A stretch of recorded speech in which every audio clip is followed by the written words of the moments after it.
This is Between the Uprights. Football is life. The rest is just details. Here are your hosts, Joe, Matt, and Chris. We are here giving our AFC draft grades. We already did the NFC ones. It's time for your AFC teams, and we are going to go alphabetical order, starting at the top, going all the way to the bottom through the AFC East, or AFC teams in general, talking about how we graded their drafts. Did they address needs? Do we like the picks? Do we not like the picks? What was head scratching? All of that and more for the 2025 NFL draft. I am very excited for it. We are here for it. And to get this thing rolling, because we don't want to waste your time, we are going to kick this off with Sammy, who had the AFC North when he did our mock drafts and all of the development and all the projection we did there for those teams and what they needed. So we're going to start in the AFC North with the Baltimore Ravens. Sammy, please tell us, do you think the Baltimore Ravens knocked this out of the park? I do, especially the first two rounds. Malachi Starks, I rated him as the best safety in the entire draft. And even though it wasn't necessarily a position of need, it 1,000% was necessary given Kyle Hamilton's future contract negotiations and their troubles at the other side of safety last year. They did have some success later on in the year, but nonetheless, it's good to have a blue chip prospect like Malachi Starks as your first round pick. And then falling in the draft, Mike Green in the second round. Obviously, we know the allegations that are being presented and that's the reason why he fell in the draft. But Mike Green, for the most part, is a first round draft pick that's fell to the second round. Absolutely. They tackled all the positions of need. They needed a tackle. They went and got one with Emory Jones Jr. Not my favorite tackle, but somebody they could definitely develop in the future years, given that I believe their tackle actually left during free agency. I'm forgetting I believe it's McCarron. McCarron ended up leaving in free agency. Very important draft pick there as well. And overall, I'd say this draft was a B+. I wouldn't say it's perfect. I do think that they attacked positions of need, I do wish that they got something more blue chip at the very top of it. I do, not that I hate the Malachi Starks pick by any means less necessary. I do think that they could have used that on possibly a defensive tackle, considering Brandon Pierce just retired, and it's a very deep defensive tackle class. But I don't blame them at all for picking Malachi Starks. So I'll give them a B+. So it's funny, NFL.com gave them an A, and although you think they could have addressed the defensive tackle position earlier, getting Ainias Peebles at 210, who is on Mel Kiper's big board at 144. Boy, if that's not a steal. But we're going to keep this train rolling. We're going to move right on to the Buffalo Bills, who I had the AFC East, and the Buffalo Bills have had one giant obstacle in their way this entire time of the Josh Allen era, and it has been Patrick Mahomes and the Kansas City Chiefs. And what they saw in the Super Bowl was, if you want to beat the Chiefs, you have to win up front with defense. Well, guess what? They had a plethora of picks. Almost every single one of them are on defense. They got one of my favorite corners, the guy that was flying up the draft board, Maxwell Harrison, TJ Saunders out of South Carolina, defensive tackle, edge Landon Jackson, who was Chris's big selection.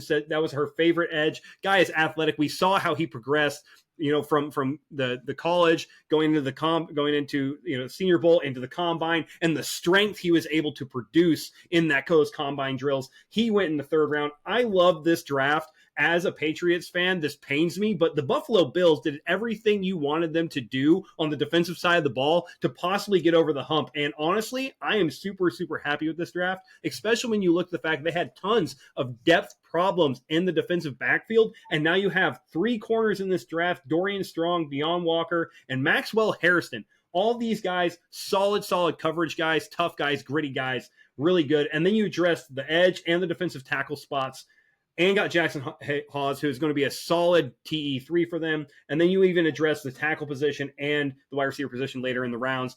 This draft, to me, is an A-. I know the NFL gave them a B+. I like this top to bottom. Top to bottom, the Bills said, we need to win up front, and this is how we're going to do it. And I love this for them.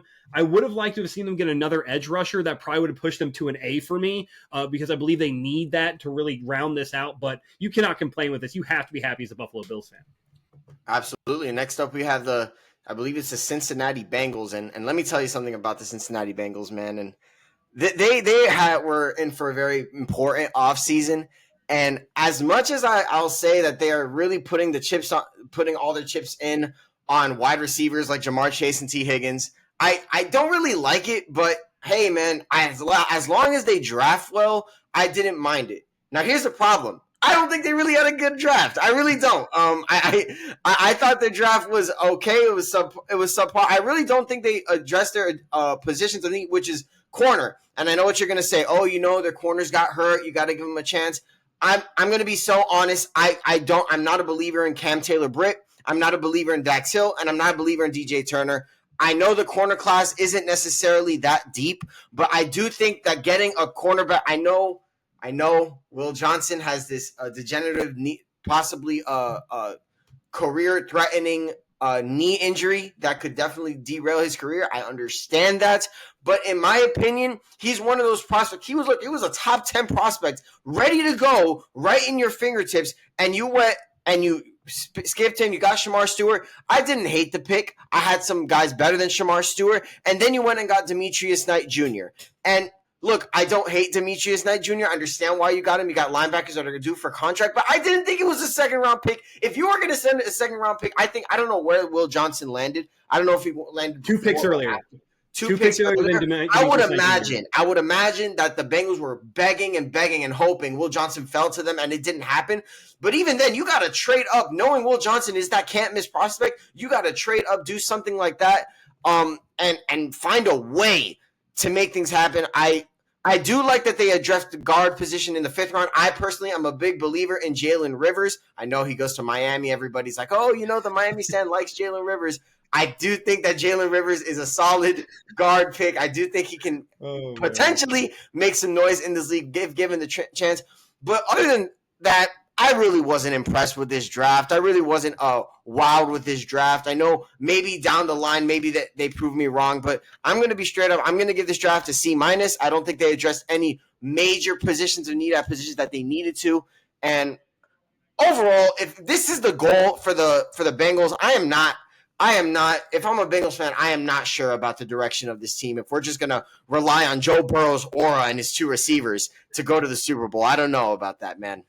Yeah, and the funny thing was, that's a full letter grade below what NFL.com rated them at as a B-. So you dropped them a whole letter grade, and I can see why. But, Sammy, Cleveland Browns are next. Tell us about the Browns, man. Ah, yes, the Cleveland Browns. What's funny is that as I was watching this draft, I was like, oh, wow, they're actually not doing that bad. And then they picked Dylan Gabriel, and then I kind of started, not smiling. I'm like, wait, what are they doing? And then they traded up. And I'm like, and then they traded up in the 5th round. I'm like, no, they're not. No way they're about to do what I think they're about to do. And in the most Browns way possible, they decide to pick Shedeur Sanders after picking Dylan Gabriel. Look, ladies and gentlemen, they now have 5 QBs in this. I don't know what's going on in Cleveland. They just continue to amaze me. So, ladies and gentlemen, here's what the QB room is now looking like in Deshaun Watson. The QB room of desperation and despair. Deshaun Watson, Joe Flacco, Kenny Pickett, Dylan Gabriel, and Shedeur Sanders. Oh my goodness, what a PR nightmare. What an absolute PR nightmare that QB room is. But I'm going to be honest, I didn't hate their draft up until then. I actually really liked it. Ironically enough, I know people are gonna say, why'd you pick 2 QBs? But they traded back and got a 1st-round pick for next year. They have 2 1st-round picks next year. I know everybody's like, oh, you're passing up on Travis Hunter. What's a generational talent like Travis Hunter really going to do on a Browns team that doesn't really have a true quarterback? At least the Jaguars have a QB that they are hoping turns it around. The Browns don't have that. So trading back and picking Mason Graham, A+ pick, and then you went and you got Carson Schlesinger, who I actually really like out of UCLA. I love that pick. You get Quinton Judkins in the 2nd round in that same place. And then Harold Fannin Jr., who I think is a very sleeper pick at the tight end position. Look, are the QBs are we I understand everybody's like, oh, why'd you pick 2 QBs? Look, this franchise is looking for something. They're throwing anything that sticks. This is clearly an ownership move more than it is a GM and coach move. I genuinely believe it. Did you see their reaction? Guys, did you see their reaction when Shedeur got picked? They did. a little golf clap. Are you kidding me? That's the ceremony. There's the ceremony you give to Shadur Sanders. Oh my goodness. But the Dylan Sampson pick overall, look, guys, just ignore the QBs. It's an A draft. I like it. It's an A- draft. If you just look at the QBs, I understand if you replace Shadur. If you replace Shadur with Dylan Gabriel, I don't think anybody's complaining about this at all. I'm giving this draft an A-, 1,000%. Can completely agree with that. And we're going to keep this moving down to the Denver Broncos. And Matt, you haven't had a chance to talk yet, so I'm going to let you talk about the Denver Broncos here and what they did, and if they earned the B+ grade that NFL.com gave them, or if you think they got higher or lower than that, man. Well, Joe, first of all, I hope you can hear me. My internet's glitching out just for some behind the scenes here between the uprights. So I hope you guys can hear me, first of all. Second of all, Joe, I want you to take this one because if you look at the rest of what's coming up, I'm going to talk for about 5 straight minutes because 3 AFC South teams are coming up next. So I'm going to let you do your thing here, Joe, as far as the Denver Broncos go. I will say as far as the Broncos go, I did like their drafts. Jahdae Barron, getting Jahdae Barron at 20, that's great value. He's going to be a really great zone corner there. And then 2, watch out for RJ Harvey. He, especially fantasy football players, watch the hell out for RJ Harvey. He's going to be a really, really nice running back. But Joe, I'll let you take the rest of the Broncos draft because there's a pick right after that I know you're really, really going to like. Yeah, so you hit the nail on the head for RJ Harvey and Jahdae Barron. I think Jahdae Barron, a lot of people had him as one of the best corners in this draft, if not the best corner in this draft. He slid to 20. RJ Harvey is one of the best route running, pass catching, explosive backs, home run hitting backs in this draft. You get him towards the end of the second round. But the guy I am happiest about going into this offense is Pat Bryant. I compared his game to Michael Pittman for what Michael Pittman did early on in his career at the Colts. Big physical guy, not really known for his long speed or separation, but uses his body very effectively at the catch point to battle through tight contested catches. And I think Pat Bryant adds an element to this offense that Sean Payton and Bo Nix are going to absolutely love, because throw it to him on the boundary. You get someone out there who can do some of the same things that Cortland Sutton can, and you put these guys on both sides. Who do you double? You got to pick one, and whoever's not, toss it up.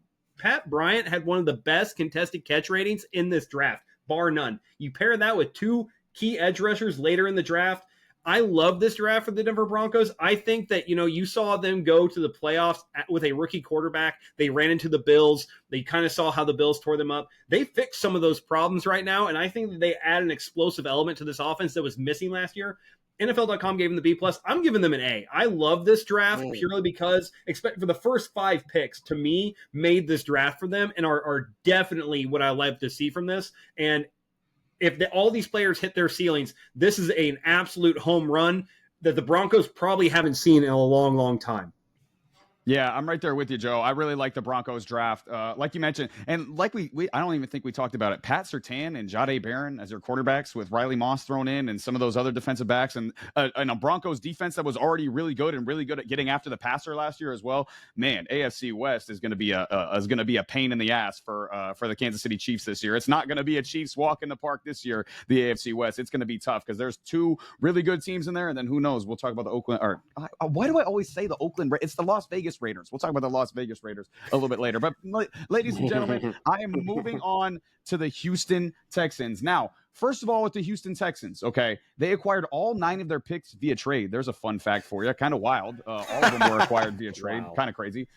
And fitting, they traded out of the first round. They had their first round pick. They traded out of the first round. They got another 3rd this year and a 3rd next year as well. So a very nice trade for the Houston Texans. And their main needs were obvious: offensive line and wide receiver. And you saw it right away. They said, we're addressing these needs right away. And they did it. They get both Iowa State wide receivers, Jaden Higgins and Jalen Noel, 2 really, really good receivers, 2 different types of receivers. Higgins is more of a bigger X receiver who can run some routes, and then Jalen Noel is a prototypical slot receiver. He's one of the better slot receivers in the draft. That's a really, really exciting ad there for the Houston Texans. So all of a sudden now you had a kind of a weak wide receiver room, and now you look at your wide receiver room. It's Nico Collins, it's Jaden Higgins, it's Jalen Noel. You got Tank Dell, who obviously hopefully he can come back at some point, probably not next year, but the year after at some point. And then you get Xavier Hutchinson in there. You got John Mechie in there as well. So you got a lot of really nice options right now now if you're the Houston Texans in your wide receiver room. But the main need was offensive line. And again, you go in the second round with your second pick in the second round. You get Ariante Ursary, the offensive lineman out of Minnesota. He's one of my favorites in the draft. He's a behemoth of a human being. He's absolutely dominant at the left tackle position. He's got things that he needs to work on, but he's a really, really nice round 2 pick. Now, can he play right away? Will they shuffle this offensive line is my question. Are they going to slide Cam Robinson, who they just got to left tackle, to right tackle, or will they move Ursary inside or slide him to right tackle? Who knows? All I know is for the Houston Texans, you got a really good, talented offensive lineman in Ariante Ursary, and you're going to have to find a way to shuffle that offensive line. But again, a really good player who you now can plug into your system there as well. So again, I love those first 3 picks with Higgins, with Ursary, and with Noel. The rest of their picks were a little bit questionable to me in terms of need and value. Besides the safety Reed in the 6th round, that was pretty good value, I think, to me. Mertz, the quarterback, that was a little bit of a weird pickup to me in the 6th round. I think Davis Mills is already a pretty solid backup. I didn't think they really needed to address that position, really. I thought they reached for the corner Smith out of USC in the 3rd round. I did like Woody Marks. He's a good running back out of USC as well in the 4th round, but I also thought there were better running backs available in the 4th round that they could have went after. So it was kind of a mixed bag afterwards for the Houston Texans. So overall, again, I like their first 3 picks a lot while trading out of the 1st round. They gained another, like I said, they gained another 3rd from the Giants next year. Could be a high 3rd round pick. So that's a really good add. And then, like I said, questionable after that. I would have liked some more offensive line, and I still have some big questions there. But overall, I thought it was a really solid draft for the Houston Texans. They're in a B- to me in that range as far as where they go. But again, solid draft for the Houston Texans. Yeah, definitely like them. Yeah, and I might as well keep going because I have the Indianapolis Colts. I wanted to give somebody an opportunity to give me a breath there. Jeez Louise. Absolutely not, Matt. You keep going, buddy. Santa Claus doesn't give any breaks, buddy. Nope. I'll just keep freaking grinding, I guess. Here we go. Yes, Indianapolis Colts. And listen, the Colts, their number 1 need was available with pick number 14, and it was the most obvious pick. We were talking about it on our draft party that we did on, hopefully some of you guys were there on our YouTube Live. Tyler Warren, like obvious pick there for the Indianapolis Colts. Their tight end production was atrocious last year. Their leading tight end last year was Kylan Granson, who had less than 200 yards receiving last year from the tight end position. Now, is that an Anthony Richardson issue? Is that a Kylan Granson issue? I would assume it's probably both. But again, you're not going to have that issue at tight end this year. You have Tyler Warren at 14. That's an absolute steal too. I thought he was going to go 10 to the Chicago Bears. They picked a different tight end, but again, 14 for Tyler Warren is a really, really nice pick. After their 2nd round pick, too, I love JT Tuimoloau out of Ohio State. I practiced that name, by the way, a bunch before the show. I'm glad I just freaking nailed Tuimoloau, from Ohio State. Really good defensive lineman, really good edge player. Again, he might not be spectacular. He might not do anything really special. He's just really, really good at everything, and that's a really, really nice pick for the Indianapolis Colts in round 2. After that, again, I think it was a little bit hit and miss as well there, cornerback Justin Wally felt like a reach out of Minnesota there in the 3rd round. I like offensive tackle Jalen Travis in the 4th round, but again, that wasn't the best value there. The 5th round pick, DJ Giddens, I liked a lot. Big back, really great athlete, production. He was good in the pass game as well. He's a really good receiving back. For the Colts, I think I would have liked Jaden Blue there a little bit better just because he's more of a true passing back to kind of complement Jonathan Taylor, who's more of a true just give it to him 30 times a game type back. But Giddens can stick in that passing down back role as well. And I think eventually he can transition once Jonathan Taylor starts to go, kind of go over the hill a little bit into that full-time role. Now, they also pick Riley Leonard in the 6th round, which I don't know, and which will transition me into my overall takeaway. I love the first 2 picks. I love Tyler Warren. I love JTT as well. He's a really good player. And then, like I said, I like Gittens. But again, there were some reaches in Riley Leonard, and Colts fans, I know you're going to feel the pain on this one. Who the hell is going to throw all your playmakers the ball? Again, you have 4 really good receivers. You have Alec Pierce, you have Michael Pittman Jr., you got A.D. Mitchell, you got Josh Downs, you got Tyler Warren, you got Jonathan Taylor. Like I said, you just got DJ Giddens. You got a really good offensive line. Who the hell's throwing on the ball? Right now, your quarterbacks are Anthony Richardson, Daniel Jones, and Riley Leonard, all of which who are known for not being good at throwing the football. So again, you have all these weapons. You have a good offensive line. Who the hell is going to throw them the ball? That leads me to believe eventually they're going to pick a quarterback in next year's draft as well, because this team, if you don't have a quarterback that's going to be able to throw the ball to these really good receivers, isn't going to be what it's all caked up to be. But again, I think this draft was solid. I'm going to give it a B for the Indianapolis Colts. But again, I don't know who's throwing these guys the football. And since these guys are hanging me out to dry and they're not going to say nothing, they're just going to sit there and look stupid, I guess I'm going to keep going. And I'm going to keep going with the Jacksonville Jaguars. And listen, the Jacksonville Jaguars, ladies and gentlemen.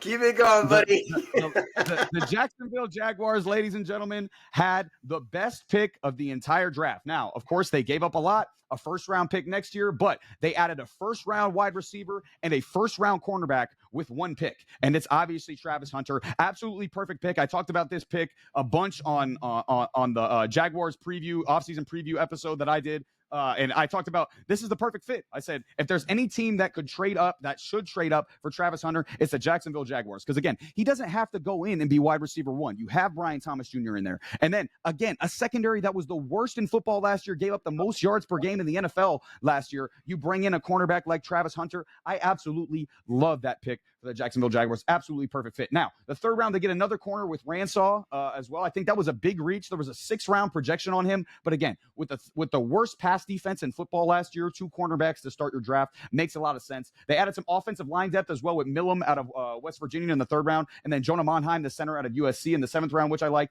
And then 2 running backs for the Jacksonville Jaguars. They get Basal Tilton in the 4th round, who's little but a power rusher and has breakaway speed, and LaQuint Allen, who's big and a great receiving back. I think this duo has potential to potentially take over for ETN and Bigsby in short order. I think ETN has been disappointing. Bigsby's kind of hit and miss. I think these guys could potentially take over for ETN and Bigsby, or potentially push ETN and Bigsby to actually perform the way they're supposed to this upcoming season for the Jacksonville Jaguars, because that running game was not good for Jacksonville last year as well. And then they also added some linebacker depth in Jack Kaiser from Notre Dame and McLeod from Auburn as well to kind of surround Aluakon and Lloyd as well. So overall for the Jacksonville Jaguars, again, you add Travis Hunter, regardless of the first rounder you give up next year. Again, that alone, I think, makes this draft an A-.